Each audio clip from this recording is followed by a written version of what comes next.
My name is Elliot Liedgren. I'm a tattooer from Seattle, Washington. I work at Super Genius Tattoo. 28 years old. Live and work on Capitol Hill. I'm a tattooer. I have a background in sign painting, in airbrushing, and graffiti.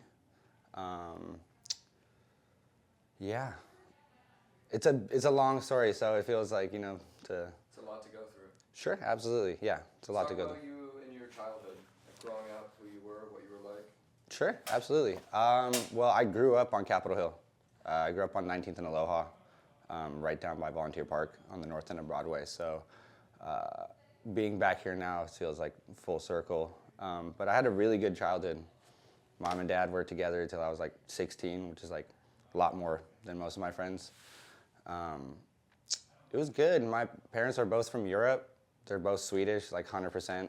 Like I'm a dual citizen, so I grew up speaking Swedish in the house, and I had a good childhood. I woke up in the morning and they were like making breakfast downstairs, and I don't know if it was like perfect, but they got along. I think they just stayed together damn. I'm sure they're gonna watch this. I'm sure they just stayed together till I got out of high school.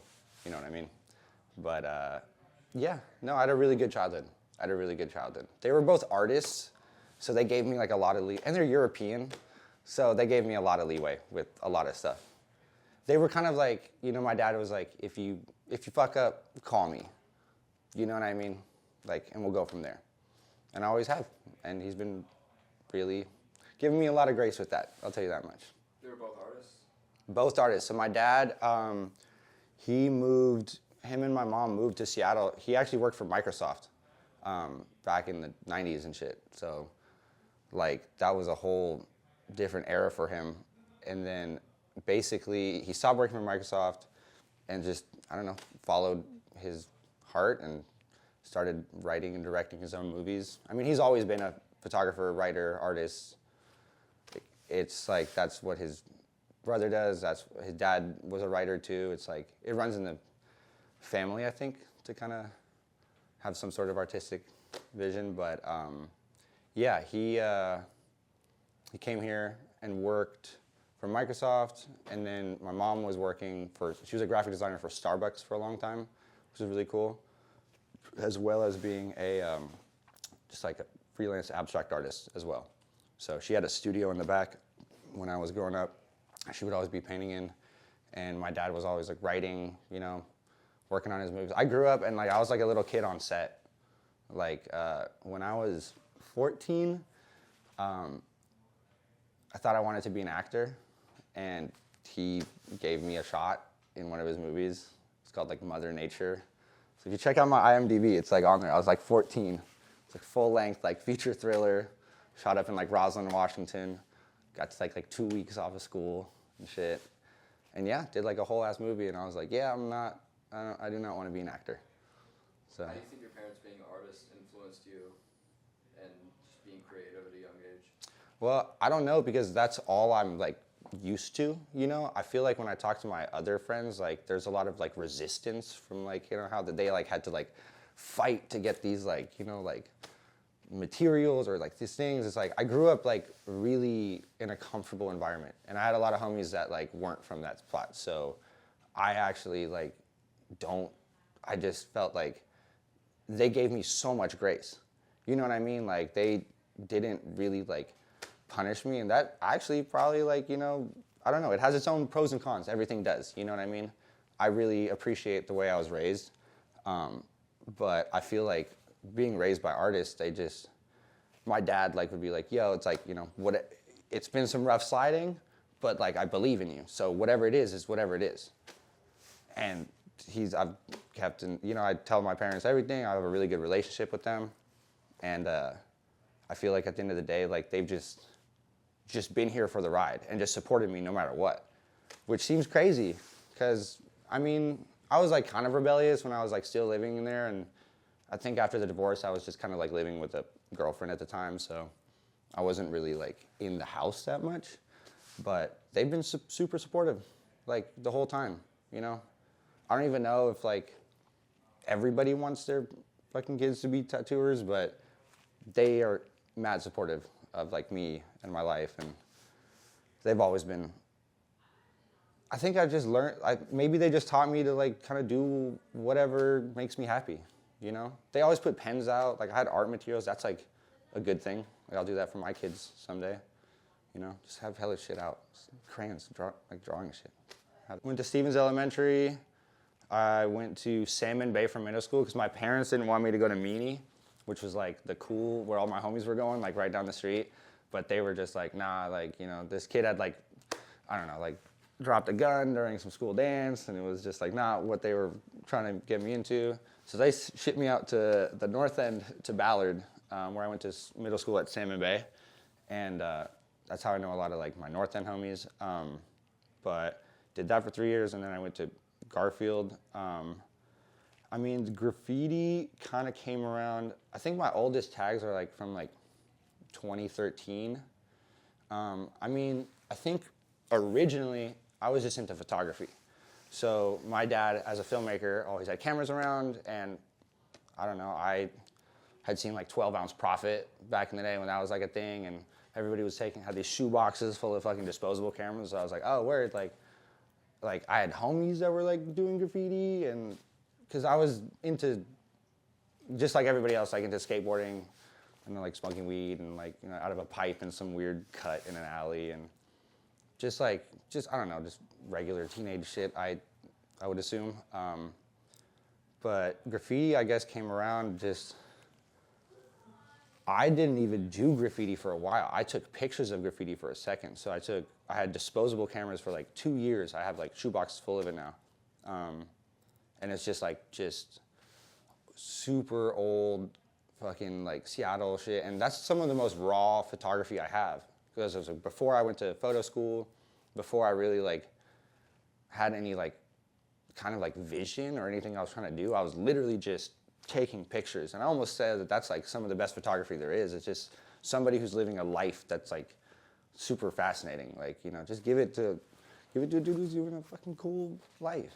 And then hopefully there'll be some good pictures at the end of it. But I look back on those pictures and think it's like kind of beautiful how like close I was able to get without tripping on it. Like, it's disposable cameras, so there's no fucking settings. I'm not thinking about anything. It's just like, boom. And they're fucking like, you know, it's not digital. So it's like, I got 36 fucking frames, and like, I gotta like, you know, make them count.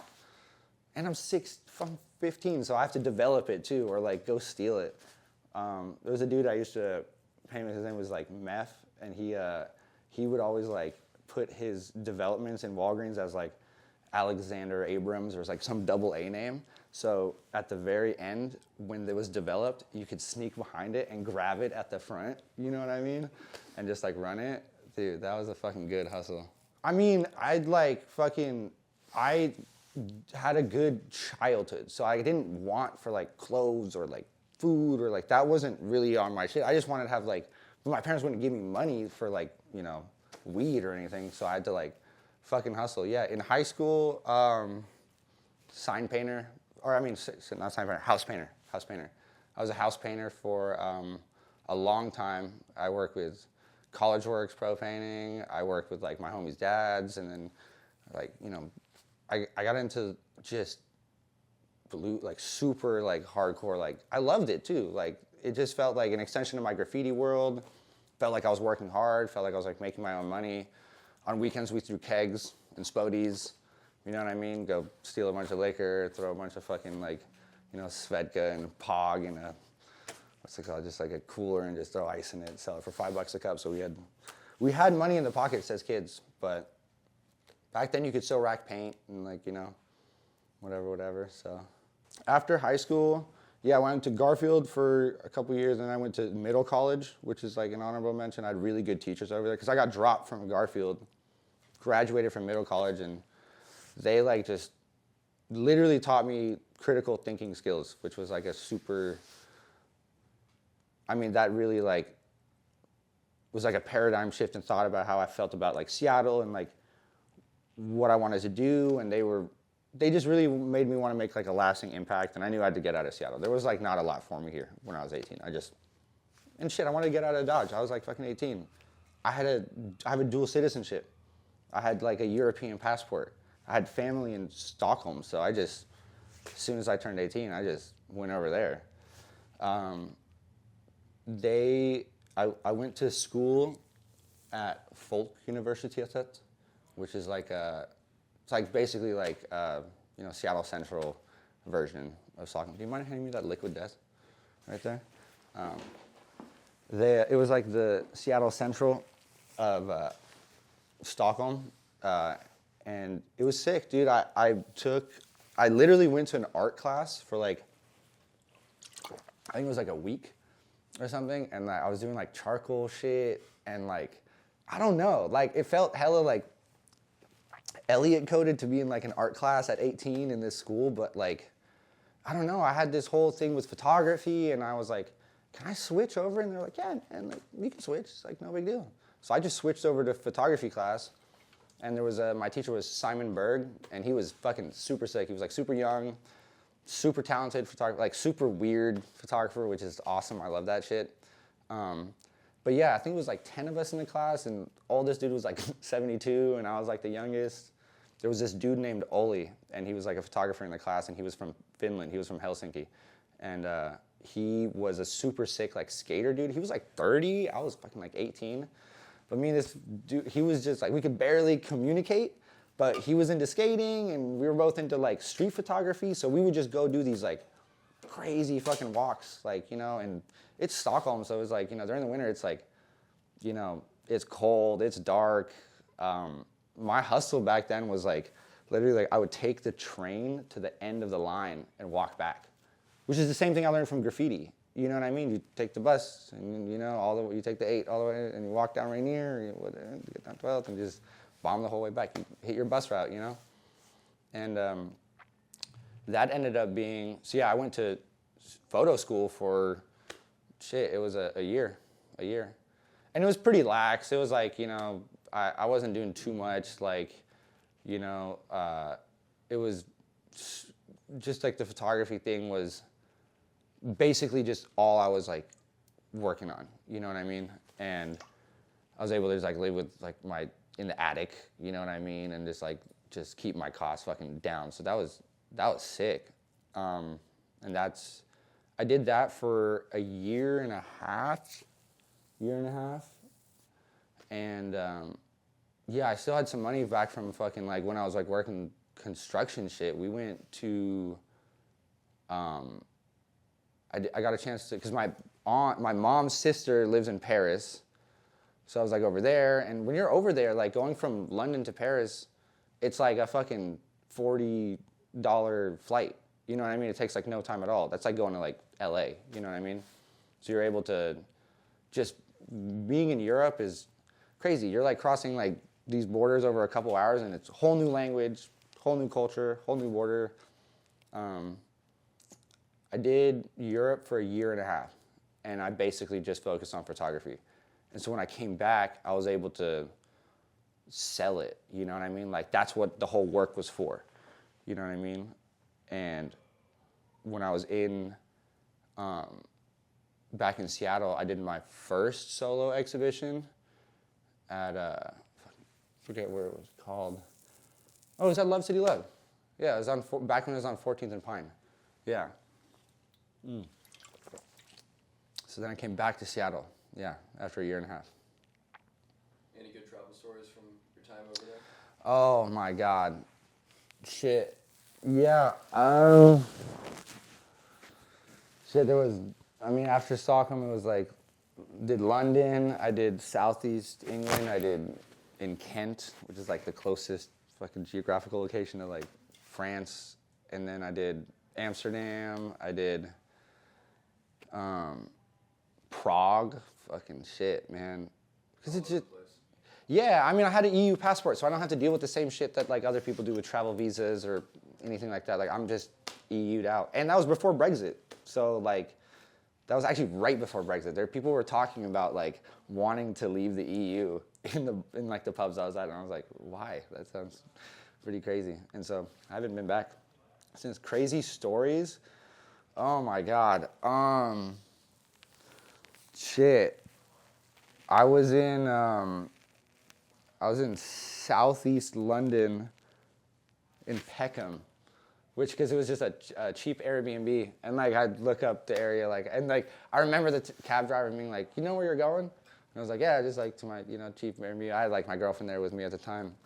And we were like, got there, and I don't know, it was apparently just some super old school gang. I don't know if it's like how people talk about like in LA where they're like, oh, this used to be a really gnarly neighborhood. But yeah, we were there, and fucking, I went and I was at a Morley's Chicken, which is like this like barbecue rib chicken spot, super sick. It's fucking awesome. I was by Morley's in Peckham, and I was getting money out my fucking ATM, and this hooker tried to rob me, like just take the money out my fucking, like just came up behind me, tried to rob me, do all this shit. And oh my God, it was fucking, that was like a stressful moment. I mean, crazy stories. I'm trying to think of something that's like. I mean, you're an 18-year-old kid, just going. Yeah, I mean, yeah, and back then I was very, like, it's, shit, that's 10 years ago. Like, I was a different person. I feel like I was super duper duper able to just wake up. And I mean, Sweden was a really good time for me because it allowed me at a very critical point in my life to wake up and be like, what does Elliot want to do? I had no outside like things. I had no like, and shit, like I guess I wanted to go to the fucking under a bridge fucking, an hour and a half away on a train and walk the whole way back.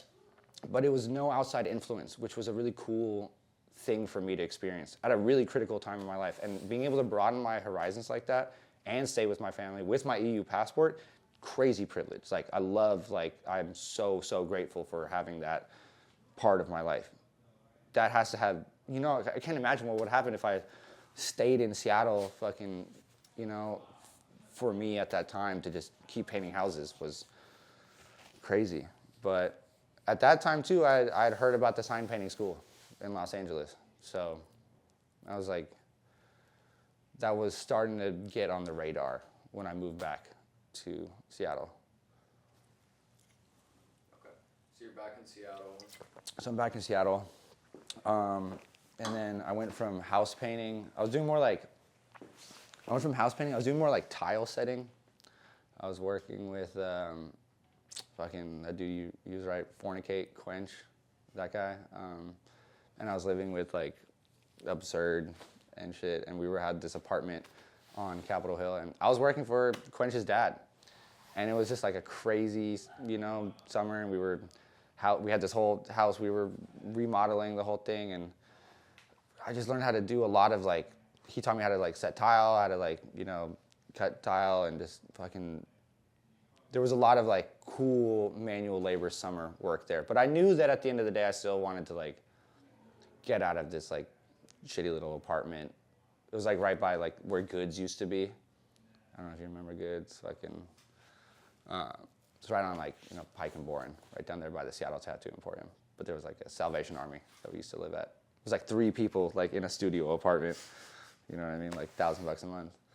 But it was good times. I was living at that apartment. I was like, just doing, I was getting paid like cash at the end of the day. And dude, I remember back then Rolling Rocks were like $11.10 for an 18 pack for like right down there by the store. And, me and my homie would just go do our job, get our money and just go home and drink and do the same shit. And I was definitely tired of that. Probably to the point where I was a little bit pent up. There was these pro-life protesters right outside the house, and there was this neighbor that we had who was super chill, and it was a Salvation Army building, so we had a lot of different kind of people in the building, but they were all the homies, and they'd piss him off, and he'd like run his truck. He tried to run his truck into them, and I went over there to defuse the situation because I could hear it from outside my window. So we went over to defuse the situation, got the guy out of there. And they were like, oh, like, you're fucking crazy, like, all this shit. And I was like, I'm crazy? I was like, look at this 16-year-old boy you have out here on, like, a Friday night. Like, like, shouldn't he be, like, like, living his life? I don't know. I just felt that, like, the way that this fucking kid looked at me, and I was just like, it was a really weird thing to see, like, a kid in that fucking, like, situation. Like, I could see in his eyes that he didn't need to be there. You know what I mean? I had all these people telling me that, like, and he's holding up like this fucking, you know, like crazy dead fetus thing. Anyway, I got heated. Somebody pushed me with a sign. I just creased him and fucking, this was right outside the Pike Roastery. So I'm like beating his ass and then fucking like, not the 16-year-old kid, like some other fucking douchebag. So I'm beating his ass right outside. Like, I remember looking up and there was like the people in the roastery window, like just over some coffee date or some super expensive coffee date. And cops just like come behind me and just like grab my fucking like from behind. And they're like, you know, they're like, listen, like, you know, we get it. Like, we've seen the whole thing. Like, we understand, but you can't be punching the people in the face. And so I got booked for like just assault and went to fucking county or whatever. And then when I ended up going to court, like, my fucking lawyer was like, oh yeah, like, do you know, she was like, oh yeah, do you have anything you're like trying to do with your life? And I was like, yeah, I actually like, you know, went and got accepted to this trade college in Los Angeles called like LATTC. Like, there's a sign painting program. And it's like getting accepted to Seattle Central. It's not like fucking like some crazy, like, I didn't do the whole college send out fucking letters, get like, you know, I wasn't waiting for anything back from Harvard, I'll tell you that much. And, but I got accepted to Los Angeles and I showed them to trade college and I showed them the acceptance letter. She's like, we'll use this as part of your thing. What's up, homie? And we'll use this as part of your case. And also at the time, this is the crazy thing, is because people knew in the area knew that I was like just fucking like defending myself against pro-life like fucking protests or like crazy people. So I had business owners in the area. An anarchist group reached out to me and wanted to give me like legal help for it. So they had like a bunch of business owners in the area like write like, what are they called, letters of recommendation type shit. Like, and they were like, oh yeah, like homie was just like, literally was like, yeah, like I was in the window, seeing the whole thing, self-defense, like, you know, da da da. So I had a really good kind of like case on my thing, and I don't know, it could have gone a lot of different ways, but the judge did end up saying, if you want to go to California like tomorrow and go do your thing, you can go do community service over there. And I was like, bet, like fucking, I was like, you know, peace out to my homies in Capitol Hill and shit. Yeah, I was 20 at that time. Yeah, I wasn't 21 yet. But dude, that was it. Like, I didn't have like a lot to my name or anything. I did the whole thing. I got on the Greyhound with like a fucking backpack and just started heading down to California with like a dream to fulfill my community service hours. I knew I should probably go to school. Yeah. You know, I knew that I'd heard things. So when I got back, I was like house painting and I'd seen these like fucking dudes I was house painting with, and they were like, I remember this one guy who was like, oh, yeah, I painted this open sign, check this out. And I was like, that looks like fucking shit. And literally being like, I'm not trying to be cocky, but I think I could do a little bit better than that. You know what I mean? After my history with like letters and graffiti and shit, I was like, I could probably paint a better open sign than this like fucking Alaskan fisherman dude. You know what I mean? So me and the homie fucking Rooster, who works at fucking the Vatican, was Freddie Negretti now. We had a studio on 23rd and Cherry, right across the street from my old high school on Garfield. And that's where we kind of just like, that was my first little studio space, and we were just smoking weed with this woodworker named Paul and fucking just literally we would take the signs off off people's yards, like the Biden signs or whatever, like the corrugated like shit, and just paint them over, and we would just use those as guidelines and just, we got a speedball textbook, and it was just over with. Rooster's mom worked with Sean Barton. Sean Barton is a fucking legendary sign painter in Seattle, you know what I mean? And he sold me my first sign painting brushes. He sold me my first Grumbachers. And I remember, because Cooper, fucking Rooster, brought me there when I was like fucking still, fucking 20 years old. And I went there and he cut the fucking handles off the thing, wood glued his shit, and sold me my first sign paint. And I saw a studio, and I don't know if anybody's had the fucking, you know, privilege and pleasure of having a studio visit with Sean Barton, but it's a very inspiring like environment. He has plants everywhere I walk in. He's like smoking, just, you know, on a mall stick, just painting this big ass sign. He's got vinyl playing. I'm just looking at him, I'm just like, this is a job? Like this? Like I'm house painting? Why the fuck am I not doing what this guy does? He's like, oh yeah, I'm gonna go to Spain next week. But he was like, that's how I saw it. He was definitely just very cool. Like, oh yeah, I got a job, gotta go handle some shit in Spain, da da da. And I'm just thinking to myself, like, fuck, this guy like travels, works, like paints, does like the sick. I was like, this is inspiring. Whatever this is, I wanna be a fucking part of it. You know what I mean? And that's how I kind of like started the learning about sign painting. And then I'd seen the Sign Painter movie, the Faith Levin and Sam Levine movie with Doc Guthrie. And I'd heard that, like, dude, there's still a school left in America that teaches sign painting, you know? Like, that was amazing. Like, that's crazy. So, shit, yeah, went down there. When I first got down there, I didn't have, like, a place to fucking, like, stay or anything. I was, like, really, like, bumming it for a second. It was gnarly. I was just staying with homies, whatever. I was picking up really odd jobs. Notable mention was when I picked up a flyer that I saw around Trade Tech that had a 206 number. It was like, do you have a computer? Do you know how to type? Call Uncle Jackie, like 206. And I was like, oh, okay. Like, I need money, like, right now. So I fucking call Uncle Jackie, 206, and I meet him at the McDonald's on like Grand and fucking Washington or whatever, right by the school. And he was like, yo, I have like this manifesto life fucking thing. Like it's all written on paper plates. I need you to fucking, I'm gonna read it out loud. And I have the cure for like blindness or like all this crazy shit. But he was like, just sit down with me and I'll pay you like, you know, $100 for like 6 hours and you'll just type down what I tell you. And I was like, okay. And he just, like, we sit down in the library and he starts spewing this, literally, like, off paper plates. And I'm, like, reading, I'm like, are you okay? And it's, like, sexist, it's, like, racist, it's just completely detached. And yeah, I don't even know. I have the Google Doc somewhere. It's insane. I haven't looked at it in a while.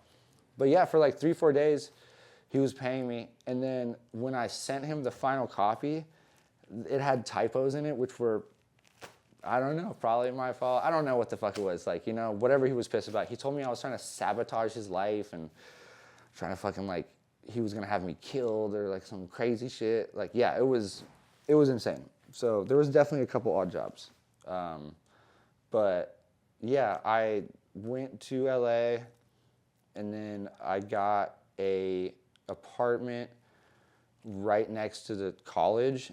What I did was, because you couldn't live, because I didn't go to school in the area yet, so I couldn't live in any like cool like student housing. So what I did was I signed up for a math class or a writing class at Trade Tech for 1 semester, which gave me a student transcript, which I could give to the dorms, and then I like faked some fucking, I don't know, utility bill. And yeah, that's how I got into like student housing, like right in college, right next to LATTC. And then shit, yeah. I mean, it was like fucking, I was already paying in-state tuition, you know, so it was like $300 a fucking month at that time to just do Trade Tech. And yeah, that's when I started sign graphics with Doc. I had graffiti early on, taught me to know my history and show respect, you know. Definitely got like checked a couple times in that world, you know, but it made a lot of sense. Like, you know, for like a year, I just took pictures of graffiti. I didn't even write. I did like paper shit, you know. I was writing stupid shit, and I'm glad that those tags aren't running. You know what I mean?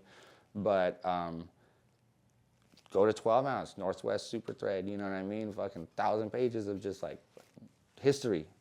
All the beef is like in the comments. Like you could learn a lot just by like. That's why I was like in the fucking physics class, like, you know, locked in, tagging all the margins of the paper and shit. Like, I was so obsessed back then. And it just taught me how to show respect to somebody's work and learn your history. And that was it. Like, you know, that was like such a huge part. And then once you learn the history, it's like, oh shit, maybe I shouldn't tag that mural because maybe this guy doesn't do graffiti anymore and he did it, you know? Like that's a huge part. And like that kind of like being able to just take a subculture and show it some respect and just learn the ins and outs. And just like kind of like it, at the time it came hella naturally, you know? And I appreciate that time because it was a really, really genuine appreciation for the subculture. That's like literally what it was. And I was able to sink my everything into it pretty much. And so by the time I got to sign painting school, I already had like, you know, been in my studio, fucking around with the speedball textbooks. I'd got my first brushes, you know, and I'd like just started hustling. But that taught me history and respect. Doc taught me how to work and be a man. So, I mean, basically everywhere where I am right now is a product of what Doc has taught me. Taught me literally work ethic and like, you know, because 2 years under a journeyman is an apprenticeship. You know what I mean? So I had my first apprenticeship as a sign painter under Doc Guthrie at Sign Graphics at Trade Tech. And that was rough, man. And like, you know, he knew his students. He knew his students. They were all fucking little graph writer, skateboarder, like shitheads. And he'd seen them come and go. He'd seen a million people come in with high hopes and good intentions and seen them drop out halfway through this first semester. Dude, those things started with like 30 people in first semester. It's like 12. You know what I mean? Like 10 by the end, you know? Or at least when I went. And it was tough. It was supposed to break you in. You seen Whiplash? It's fucking like, you know, J.K. Simmons, what's his name? Fucking Miles Teller, whatever. It's like, it's basically just like breaking somebody in like, in a constructive way. I did a studio visit or I like went in and visited him before I started. And he was like, you heard about me? And I was like, yeah, kind of. And he was like, all right, well, like, you know, like get ready, you know? He's like, I'm gonna break you. And I was like, what? He was super sweet you know, that when I first meeting, first day of class, he's like, I'm like every asshole boss you've ever had. He's like, you ever worked on a construction site? He's like, I'm gonna fucking break you. I'm not gonna take no shit. You're gonna do your job and you're gonna like do it, or you're like not gonna be here. I don't have time if you're not gonna meet me halfway. And people kind of knew the deal. So it was like you get there at 7 a.m. and if you're literally not there by your name at roll call, like you're absent for the day. 3 absences, dropped in the semester. Dude, I got dropped from my third semester for being like late or like not having my eraser. Like, you know, like he would do tool checks just randomly. Like, all right, everybody drop your brushes, like open your toolbox. Like if you don't have 10 razor blades, like, you know, pencils, like, you know, tape, like all this like weird shit. Like you have like a, you know, plotter pen, like a USB, like stupid shit like that you'd forget to, you have 9 razor blades out. You know what I mean? Like you don't, you know, it was a really good lesson on just how to show up with the tools and materials you needed. It's like this, so you get it, like from a step back, it made so much sense. And being disrespected by Doc was like being disrespected by Gordon Ramsay. You know, you want to get your shit like critiqued by him, like, you know, and just give it to me. And that's how he taught you. He taught you how to take constructive criticism. He taught you how to be a better worker. He taught you how to show up early with all your shit. You know what I mean? That was like, shit, dude, who knows if I would have been able to make it through my apprenticeship tattooing if I hadn't had the skills that I was taught during my sign painting apprenticeship. So yeah, dude. The principles, he taught a bunch of kids that don't have a lot of structure. Oh, absolutely. Yeah, I mean, there's stories about him fucking like jumping like over like, you know, fences to go to like the yards and like find graph kids, like, you know, when his enrollment was down, and be like, yo, you trying to make some money off lettering? Trying to be a man? You know what I mean? Like, let's get you some money off letters. Like, stop being a little boy. And like that just hustle and seeing that, I mean, there was a million success stories from that school. You could just, he was like, the homework was to make $100 over the weekend. You know what I mean? Which is the skills I have, like with my lettering has just, I have a sign graphics degree. Nobody's really asked for it, but my lettering that I've learned and the skills he's taught me have literally carried me through my entire artistic career. So I don't know. Like it's the trade tech. I would not be the tattooer I am if it wasn't for Doc and trade tech and getting into a room at 7 a.m. with like fucking 60 other people who are like-minded and stoked on being there. Nothing's better than that community. And that was some shit, dude. That was like, I look back on it and it was simpler times, you know?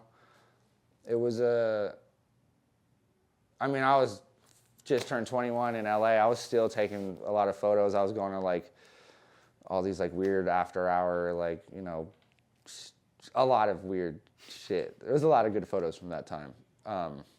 But it just felt like the work and my life was so structured and set up. Like just go to fucking school, you know, and I was working valet at the time down in Santa Monica. I would take the Expo line from downtown to the Fairmont Hotel and like the Bungalow Bar.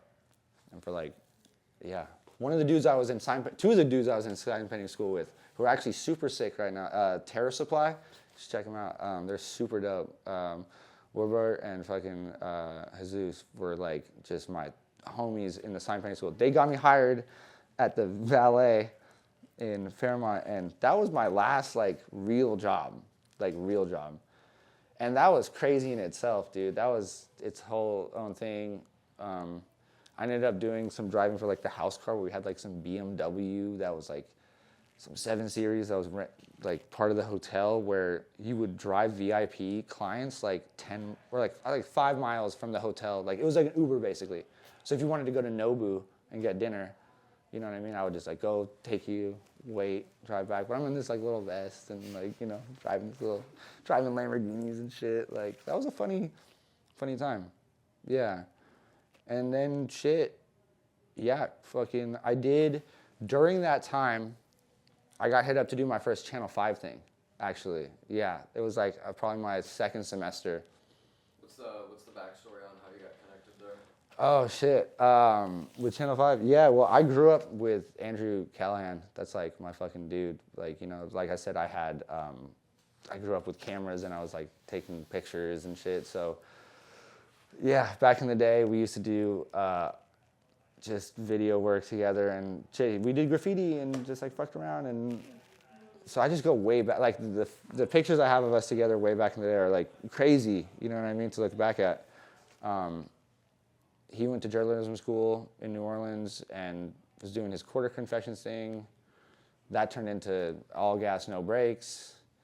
And he had hit me up and been like, hey, like, you know, can you come out and help me out with some filming shit? Because his theory was always just to like have a good crew. You know, you don't need fucking a sound guy and a catering dude. Just like have your homies who you trust and pay them as little as you possibly can and just like keep the production costs down and run it. Like let's have a good time. You know what I mean? And him hiring homies was like an amazing move because you couldn't beat the fucking crew we had at all.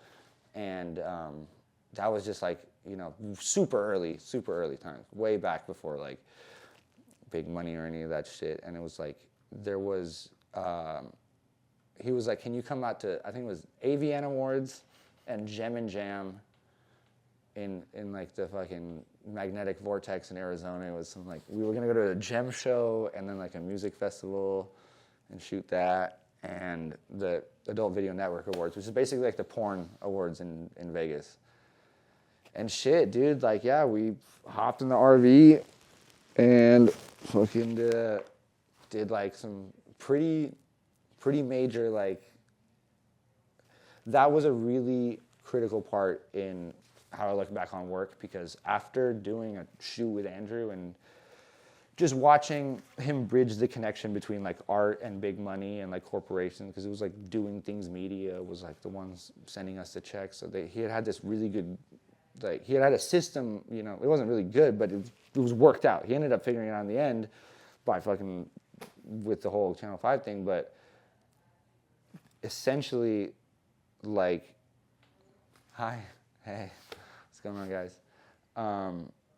What's it called?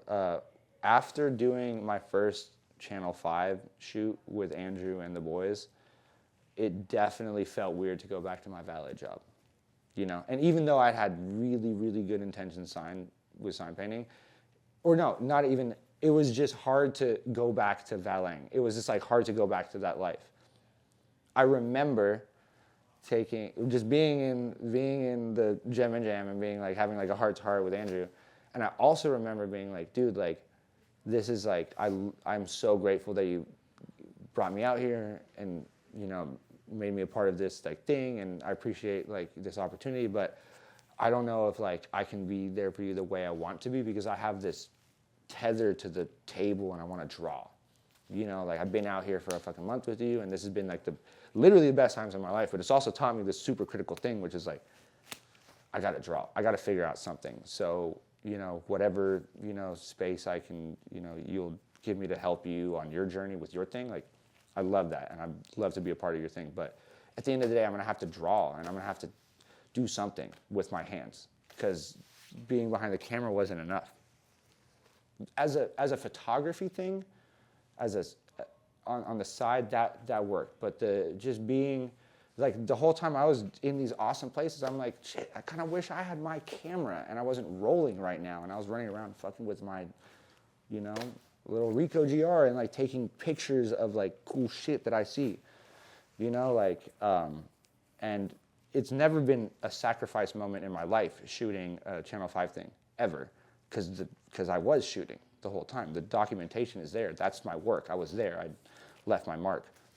But it was a true like moment where I'm like, I'm so inspired by this, I got to figure out my own thing. I got to figure out something for me. And that was pretty easy in sign painting school. It made a lot of sense. Like, just do these 4 semesters, don't fuck it up, you know, and do your thing. And he would always say, like, he was like, do 2 years of like another job, you know, before you fucking quit. Like, don't just like start this shit and quit. Do work at Home Depot, bro. Like, you know, save money. Like, he said, sign painting won't make you rich, it won't make you famous. But I bought all my trucks in cash and put my daughters through college, you know? Like, that's enough. That was enough. So yeah, I mean, I guess like, you know, the sign painting part of my life, it felt like, you know, those 2.5 years blew by, because I had so much structure, it just made so much sense what to do. You go to school in the morning, you fucking go paint signs with homies like after work, and like, you know, do your job, and then get some sleep and try not to be like, you know, too tired for the next day. That made a lot of sense. Channel 5, or All Gas No Brakes at the time, was a huge inspiration for me, watching Andrew kind of like live his life, do his thing, and kind of travel and work on his own terms. Isn't that the dream? Travel, work, isn't that what everybody wants to do? You know? That's the goal, for me at least. And I think that at that point, the drive was very streamlined. Like, it just made sense. Like, everything I was doing, LA is a different place than Seattle too. There's a lot of energy. There's a lot of like, you know, people like, you know, it doesn't matter if they're selling real estate or trying to be a SoundCloud rapper. Even if it's cringy, they're hustling, you know? And that was a cool environment to be around. I do miss that about LA sometimes. And so it just felt like, I don't know. I mean, shit, it was fucking, you know, damn near 10 years ago. I was younger than I was. It just felt very lively, a lot of energy. And after 2 semesters, it was after my All Gas No Brakes things, I went to Penland School of Arts in North Carolina to do a 2-week intensive airbrushing class with Brandon Donahue, which was also another super good, like, kind of, I remember it was a milestone in my kind of like sign painting thing, because obviously it's LA, West Coast, sign painting, pinstriping, airbrushing, it all kind of fits in. And graffiti, I don't know, I wanted to have an airbrush, and I wanted to learn how to do it. And Lord knows I knew the system, you fucking go to somebody who knows how to teach you it, and you just do whatever the fuck they tell you. So I went to a 2-week intensive airbrush course, Brandon Donahue, and he was sick, but this fool was like in Walmart selling like, you know, like he was in like selling RIP t-shirts like for years. And he was in like the, you know, in the malls, kiosks, doing all this shit. And he was like, there was a lot of other people there doing fine art shit. He was like, you want to learn how to make money? I was like, I want to do like $20 like fucking just like heart shirts that say like, you know, Big Mike's girlfriend or some shit. Like, I don't even know, you know, like Cherry's ass. I don't even know. And he taught me it, man. And that was a really crazy 2 weeks. I remember it was completely just streamlined. I'm out in the middle of nowhere in like the fucking Carolina mountains, and we're just out there. Penland School of Art's fucking super honorable mention. Shout out to them. They do like these really just buckle down, and you know, I don't know, fucking they were doing like drawing, painting, metalworking, glass blowing, fucking anything you can name. If you want to learn and just kind of buckle down and like get into a craft, that's the way to do it. You like go in the middle of nowhere with a dude who knows how to do it, and he taught me. So it was like sick. It was like I'm up at 8 in the morning, just running and just fucking just draw and paint all day, like, you know, just locked in, just airbrushing. And he taught me. I already been practicing my script. I've already been doing my letters, and so I went straight to doing that. You know what I mean?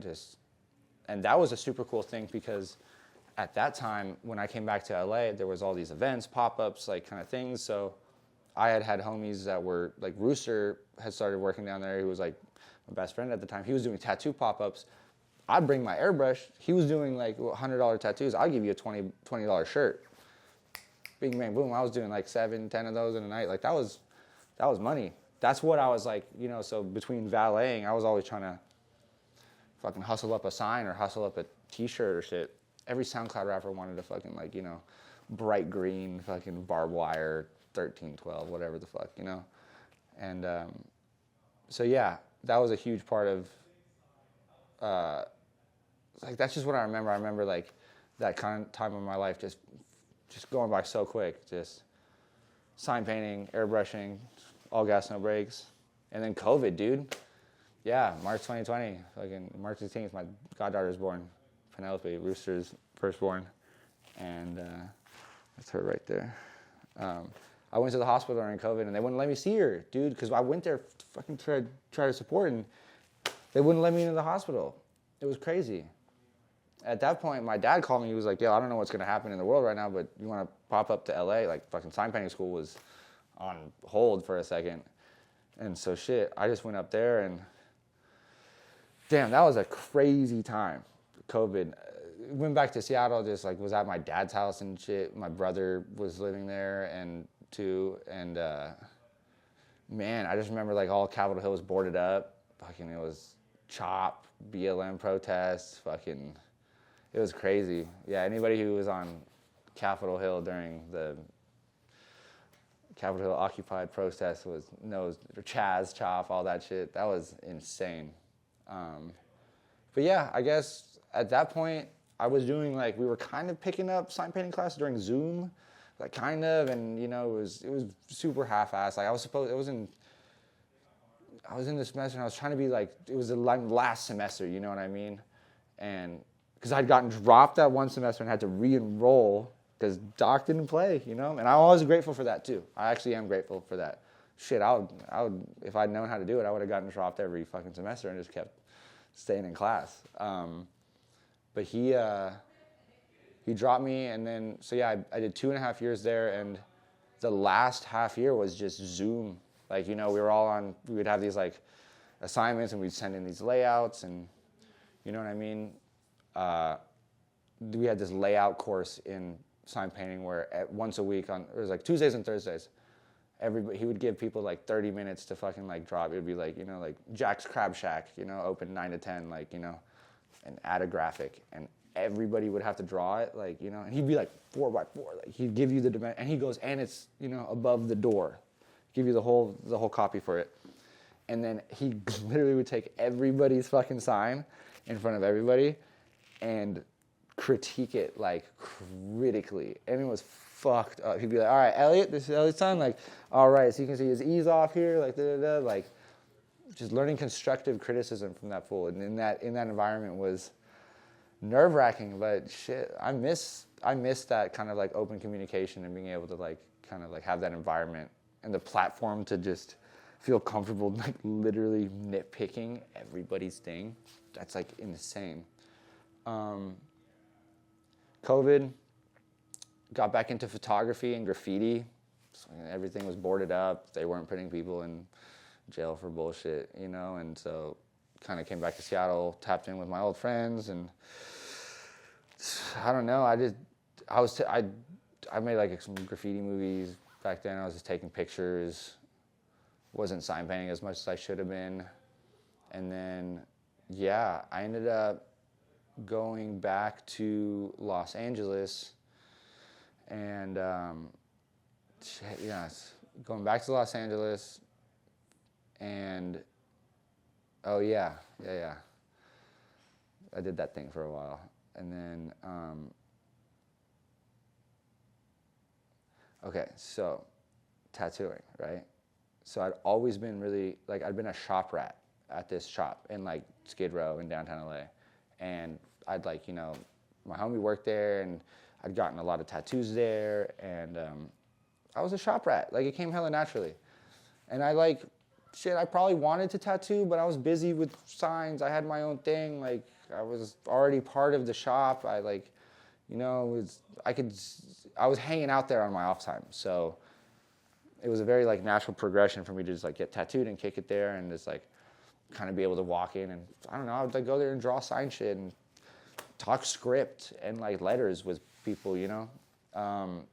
So by the time I'd come back after COVID, I remember just fucking asking for a place to stay. And literally that's how it started. It literally started, I was like, hey, like, just moving back. Like, I was like, you know, can I, you know, hold up here for a second? And the owner was like, yeah, absolutely.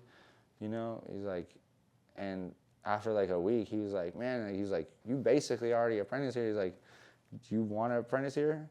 Which probably sounds crazy to a lot of people, but because you don't just get apprenticeships like offered, like it was a very natural progression. I'd been there for 3 years getting tattooed, not asking for nothing. You know, that was literally like kind of like at that point in my life, you know, I did see people sign painting, but I was thrown off course by COVID, and fucking my head wasn't right. I wasn't in the space I needed to be the best creator and artist I could have been.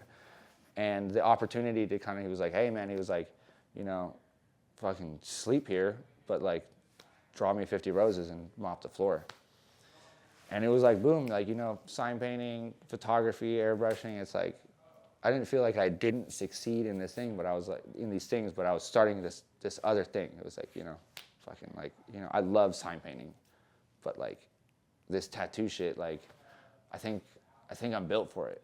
I think it makes sense for me. Like, you know, it's interesting because, you know, like Rooster, like, you know, my best friend who I grew up with in Seattle and did graffiti and like life with together, and, you know, he's like, you know, I'm the godfather of his kids, like having this parallel kind of like artistic life together has been super fascinating. But I can say that, like, you know, from back when I was house painting with him and fucking rack and paint or doing all this graffiti bullshit, sign painting bullshit, it's like,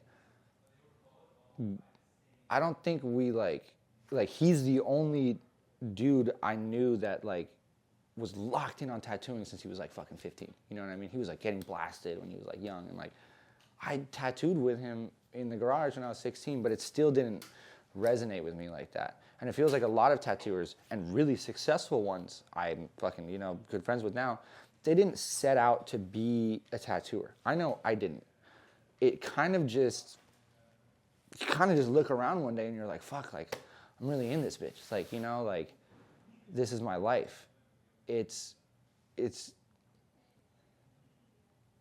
comes from a place where I think people who are just hustlers and just will like by any means kind of people are, you know, they're just attracted, they just find tattooing and tattooing finds them, you know?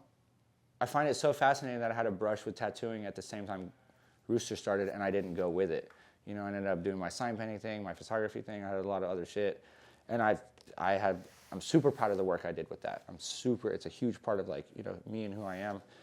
But it's crazy to just feel that like, you know, tattooing came at the time it needed to, you know? And maybe I wasn't ready to do I don't even think I was probably ready to do my tattoo apprenticeship until I'd done my sign painting apprenticeship. I wasn't ready to like, you know, like do that, like the hustle, like, or the work ethic wasn't there. I was almost there, but that's really what pushed me to that edge. So it's fascinating, you know, to see that how many people just, you think about like, fucking, I don't know, like, dude, tattooing is like from a history of sword swallowers and fucking like, you know, state charming fucking weirdo, like, you know, Ben Corday's doing dock working and everybody's got this weird, you know, Bergen's doing photography studio shit. It's like everything you do makes you a better artist. So it's like, it's funny to like find these people that get to a point where they're like, this is where I belong. And I don't know, it just made sense. It just, for me, it's just, there is nothing I could ever do other than tattoo. And that's just the long and short of it. I could fucking go on for that for hours, but it's like, you know, I'll never be unemployed, really. If I can fucking, you know, like whatever happens in my life, like I always have like the skills to do what makes me feel like a good man, a good worker, a good like person, which is tattoo, like a good artist, like tattoo. All the fucking bullshit boils down to the same thing, you know, paint the flash, the clients come, like, you know, you show up, you do your job, you know what I mean? And tattooing is probably the same thing Doc said, like you might not get rich, you might not get famous, but this will give you a good life and like you'll feel fulfilled, you know, and that's really the goal at the end of this, right? It's to just feel fulfilled, you know? That's all I ever wanted. And in its own right, you know, when I was working valet, it was harder for me to see how to fucking scale that up and how to become the best valet. And I went from shitty valet to house car driver. And I'm like driving out with Schwarzenegger's brother and a bunch of hookers to a diner at like 6 a.m, like, you know? But tattooing, it's like, it's very clear.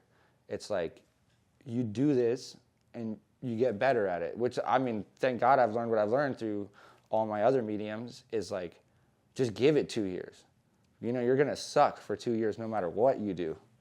And then after 2 years, you kind of figure out this thing and it looks a little bit less shitty. And you look back on the thing a year ago and you go, well, that's better. Like, it's not as bad as it was. So I've learned this thing, which is like super, like my world is so open. Like if I want to get into fucking origami tomorrow, I know exactly how to do it. You know, like look up OG origami shit, fucking learn the history, do the basics for 2 years, fucking talk to origami conventions, get on origami Reddit, like find some origami book from 1800s. Like it's just do your history, like give it the respect it deserves, like do the work. There's no shortcuts. It's like the equation's there. If I just feel like with my tattooing, it's like if I feel like I have like a good week and I just keep doing that good week over and over and over again, like everything else is going to figure itself out. Like just treat my clients with respect, you know, treat my shop owner, the people I love and work with like with respect, and everything else is going to be okay. Sometimes I feel like this world needs to be like, grab the bull by the horns and you gotta like do this thing. And sometimes I feel like I'm just along for the ride, bro. You know, just wake up, work hard every day and just treat your people, golden rule type shit, and just get your good energy from the arts, you know. Try to go, you know, there's this, it just feels like when everything gets really complicated to me and I get overwhelmed, I can remember that the thing that's really gonna bring me like peace and solace is just the feeling of doing a good job and like, you know, doing a good tattoo, doing a good painting, like feeling like I did, like, you know, back when I was 16 and painted a fucking house for 14 hours. That same feeling from tattooing, you know, like doing a fucking, you know, good ass event day, busting ass, doing a bunch of walk-ins, a bunch of appointments, painting a flash sheet, like nothing beats that. And it's almost like for me, it's like a lot of what I deal with is like the answer to this fucking problem is so simple. Work harder, be in the shop more, you know, drink less, spend less money, like fuck less bitches, whatever the fuck it is. It's like, it's just all the good energy is gonna come from the arts and the tattooing, you know? Or at least that's solidified, I know that much. But it is also complicated. Yeah, and let me say something else too. I really appreciate you having me on here, you know? But you gotta understand that like I have not been tattooing that long. I did a 2-year apprenticeship and I'm like, you know, 2.5 years out of that. And in this world, it feels like a lot for me, but it's not. People will come and go in this industry all the time, you know? And I'm not like, you know, part of this, like I haven't gotten to the point where I feel like I'm a real tattooer, you know, at all. So I appreciate you having me on, but I'm not here to spit any tattoo game to anybody. Like, I'm still figuring this shit out, you know? I'll tell you, if you show it love and respect and you give a lot to tattooing, like you can get that back in return. And that's like, you know, that's just what, you know, Good Time Charlie and Jack Rudy told me. So I'm not here to fucking, you know, come across as some big time tattooer or fucking follow Jamie King on this fucking stool or whatever the fuck it is. It's like, but if there's something I can just come here and say is like, yeah, like I'd like to just like, this is the best thing in the world to me, and it's my whole life, you know, and everything else is a distraction. And and you be good to tattooing, and tattooing will be good to you, you know. But that's pretty much all I know. I don't have some fucking style. I'm not like booked out till February. I'm like not some verified tattooer. I'm very interested in making people look like the version of themselves they want to. I'd love to give, like giving somebody a good tattoo experience is fucking dopamine, dude. You know, like giving somebody a good fucking experience is, I've gotten good tattoos and I've gotten shitty ones, and it's awesome to look in the mirror and be stoked on how you look for the rest of your life. Best $200 you ever spent. Like, I love being a part of this. You know what I mean? But I haven't been doing this for too long, dude. There's people who I work with who've basically been doing this longer than I've been fucking alive. You know what I mean? And times are changing, and I have no idea where this fucking industry is going. You know, like, not really worried about AI taking my job. Not too much. You know, but who knows? I'd like to think that in a post-apocalyptic world, tattooing would still be a thing. So I got that job security. As long as the coils are running, dude, like, we can make the needles, we'll be all right. I'm just inspired by the world, and I'm in a constant state of imposter syndrome and, you know, like stoked to see other people doing good work, but it's hard to watch people like crush all the time. And I feel like the ultimate battle is just me getting on the other side of that and just, you know, trying to be the best person I can be. And that's why I love tattooing so much, because my goal is so clear, you know. Give it time, give it patience, have trust in the process. You know, like, take advice, but know that was from their thing. And most successful people have kind of written their own narrative and kind of figured it out. And, like, you know, I would always ask, like, you know, what does Elliot want to do? Like, what makes sense for that? And it's just been, it's been a crazy journey to watch that flourish from all these different mediums and all this different thing. And I think with my love for sign painting and airbrushing and photography, I feel like they'll always have a place in my heart and artistic brain, but tattooing is going to be like my rock and my foundation, you know? And so I'll figure out that shit when I feel a little bit more comfortable with being the best tattooer I can be, you know? And just like sign painting, man, it's like, I love what Jamie King said. It's like, you know, it's a fucking job, and the successful tattooers treat it as such, you know what I mean? This shit can give you the world, but you have to treat it with that respect and give it, you know, tattooing will give you in return what you give to it. So, yeah, I think I'm figuring out my own way to work in this world and work in Seattle and do my thing, but I feel that things are going to be okay, you know? Things are going to be all right. I have a really good support system, you know, like the shop is really good. Super Genius is amazing. Damon's just like the best owner you could possibly imagine, you know what I mean? Like there's no better owner than like a badass old school fucking tattooer who's just has all the good stories, is a sick ass tatter. He's in the shop, he's showing love, and you know, having a foundation, like not cutting corners on your team is the whole thing. I've worked at a couple different shops, and at the end of the day, I feel like as long as your team is good, you're gonna be okay. If you're getting pushed and you're getting fucking like, you know, pushed in that direction and working up and learning and growing and building as artists, like you're gonna be okay. Yeah, if there's any advice to anybody out there, is find a good mentor, find a good shot, find a good team, and stick with it. You know, like that's nothing like money can buy, and it comes in different forms. It can come in a really small shop and with some fucking people that you might not like kind of think you'd maybe work with, but you know, everything I've done has made me a better artist, and just I love where I'm at right now, and I just think that if I can like keep it together and show up, do my job every day, like I'm gonna be okay. And that's a good feeling. And I'm really, really, really, really grateful for that. I'm really grateful for my friends. I'm supposed to call them coworkers, I think, but I'm grateful for my friends. I'm grateful for my team. And I know that even though I don't see it always, there is progress. And, you know, that's a really beautiful thing. To think that in 5-10 years, shit, maybe I'll be good at tattooing or something, you know? Who knows?